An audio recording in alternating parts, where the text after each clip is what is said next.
What's up, everybody? Welcome back to what we call the Encouragement Corner. Listen, remember, welcome, Fruit City Nation, family and friends. I want you to do me a favor. If you haven't subscribed, go ahead and hit that like button, share, subscribe, hit the bell, so you can be notified when we're on. Listen, I'm here to just come back to part two. If I still got work to do, we did part one. I hope you enjoyed that. Go back and look at that in the February Encouragement Corner. You're watching this. It's March now. It's part two. We're playing part two here in March, and we want to kind of piggyback on what we said that I still got work to do. Remember, we came on. We talked about what we do today really kind of affects what we're going to do tomorrow. We said Samuel Johnson once said that the future was really purchased by the present, and your future is not really way off somewhere, but your future was full of possibility. And I pray from last month's encouragement corner that you start making some strides and you start doing some things that needed to put that work in. And we always have that saying, we got to put that work in, baby. Got to put that work in. And hopefully today we kind of give you some principles. So remember, we left off. We said that tomorrow begins today. We said what you do today really affects your tomorrow. Remember, point we left off on was yesterday really gone? For most of us, we said that our past was kind of affecting how we view our future, and what we do today is yesterday really gone. The second thing we talked about last time was we talked about how the future had to be planned, and not only planned but pursued. The future had to be planned and also pursue, because there's a lot of people pursue the future without a plan. Then there's a lot of people that plan the future without pursuing it. Yeah. I know it messed you up, but you pursue it without planning, and then you plan without pursuing. What happens when you plan without pursuing? When you plan without pursuing, you procrastinate. When you pursue without planning, you just wasting time. And then we said that tomorrow is constantly changing. Tomorrow is constantly changing. What would you do when you did all this work today, but you wasn't prepared that tomorrow changed? And that's what a lot of people at in your life right now. You're frustrated. And that's why I'm here to encourage you, because you realize you got there. You did some work, you put in a little work, went off a little bit, came back, but didn't realize tomorrow changed. It's constantly changing. Tomorrow is constantly changing. That's like technology. As soon as you bought your phone, it was another phone being worked on. As soon as you drove off the lot, your car wasn't worth anything anymore, because tomorrow is constantly changing. So I left off with one question, and I wanted you to answer in terms of success. I left off with this question, and it's determining where you come from or where you're going. Do you know those answers? Where did you come from and where are you going? What's where we left off at? Where did you come from?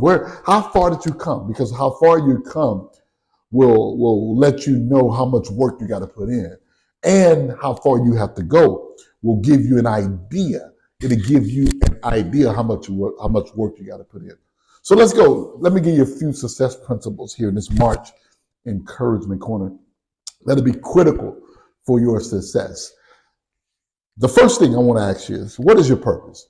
In order for you to pursue tomorrow, you got to know your purpose. It was Mastin Kemp, the author, great author. Discovering your purpose is the most significant thing that you'll ever do in your life. Whenever you figure out what you're calling your earth, it's the most significant. Some of you watching me right now are so frustrated because you don't really know your purpose. Man, you go every day trying to figure out what you're going to be. In fact, you put on different masks trying to figure out which one looked the best. And until you figure out your purpose, until you figure out your raison d'etre, that's why French brothers call your reason for being. Yeah, that's a French word for your purpose. What is your purpose? When you woke up, what would you do for free? What would you do and not have to get paid for it? That's your purpose. That's the thing that gets you excited, the thing that you cannot sleep because you can't wait for the alarm clock to go off. That's your purpose. Yeah, I couldn't wait to get in this. I couldn't wait to get in this studio today and give you some encouraging words. That's my purpose, man. I don't know about you. Some of you can flip and think you want to do this, but you can't do it with the excitement if that ain't what you're called to do. And a lot of people are losing out on money, losing out on opportunities, and losing out on success because they're doing things they copied and not doing things they were created for. Oh, that's good, everybody. You ought to write that down. Most of you are doing things that you copy and not doing things you created for. A lot of times, in order to get to your place called blessed, in order times you got to know that the trip may require some work. The trip may require some planning and some pursuing. What is your purpose? That's the most important thing, according to Maston Kemp, that you will ever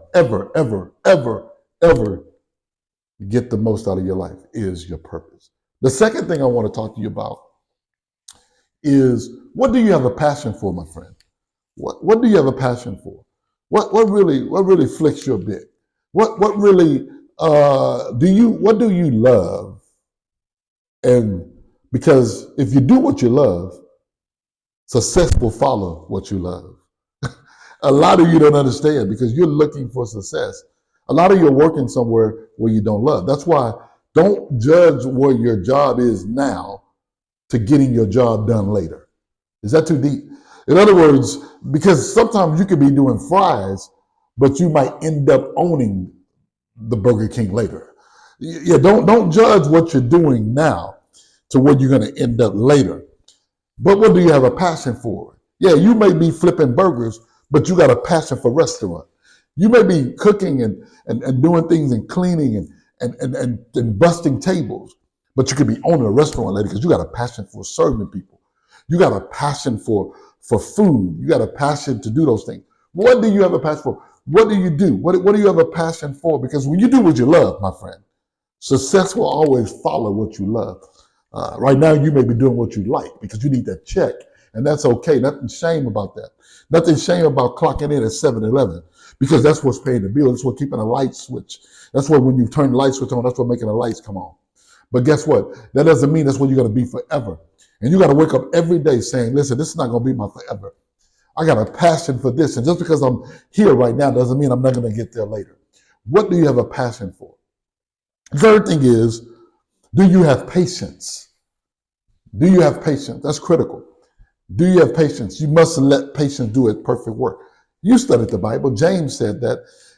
James chapter 1, he says, let patience have this perfect work, for you can be complete, not lacking nothing. And the reason why a lot of people lack a lot of things is that they've put in a lot of hours for a lot of things, but lack patience. And when they lack patience, they lack the results. You got to let the results have its perfect work. You got to let patience have its perfect work. Let patience mature. There's some things you may not get today, but it sure will be delivered tomorrow. There's some things that you lack patience for. You're settling for some things. What are you settling for? You didn't have patience for. You're not excited about your marriage because the person you're married to wasn't the person you're supposed to be married to because you didn't have patience. You thought the biological clock was clicking, and you thought you had to hurry up and get in down the aisle with someone. What is that you didn't lack patience for? What is that, my friend, that you didn't have the patience to wait for? That now got you while you're trying to put in work. What you're trying to put in your work, and you still got work to do, is that you're in a hurry to get it done. You got to have patience.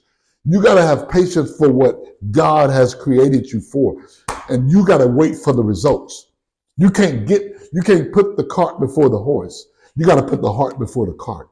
You got to learn that when I have patience, that I begin to do the things that I have desired in my heart, the things that I've dreamed for, because I have the patience to wait for them.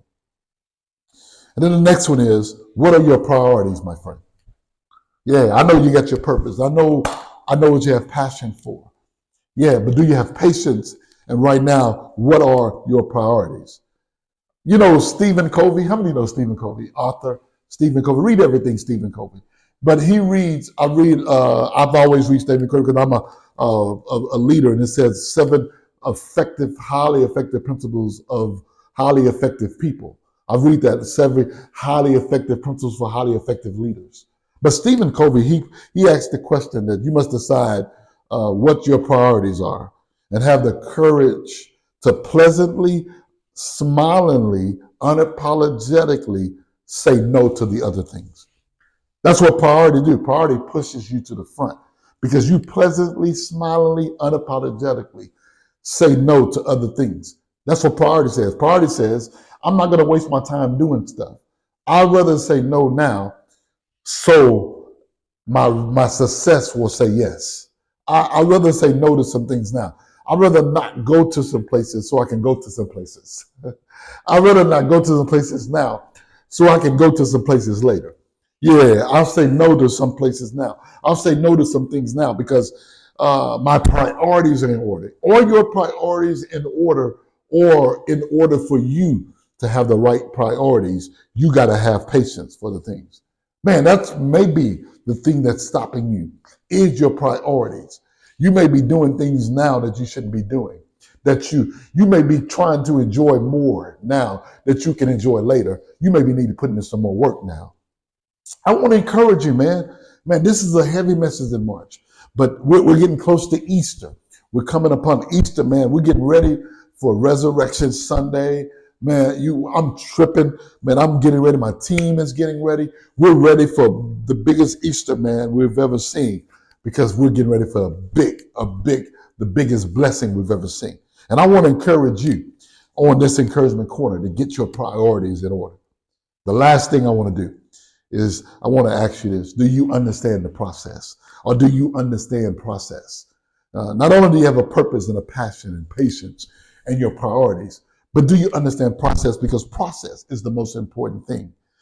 It was Tony Robbins, one of my greatest motivational speakers, that he once said, success is a process, it's a journey, it's a destination. That's what success is. Success is not an overnight trip. Success is a process, it's a destination. And a lot of people fail to enjoy the process because they don't understand that the process is a journey.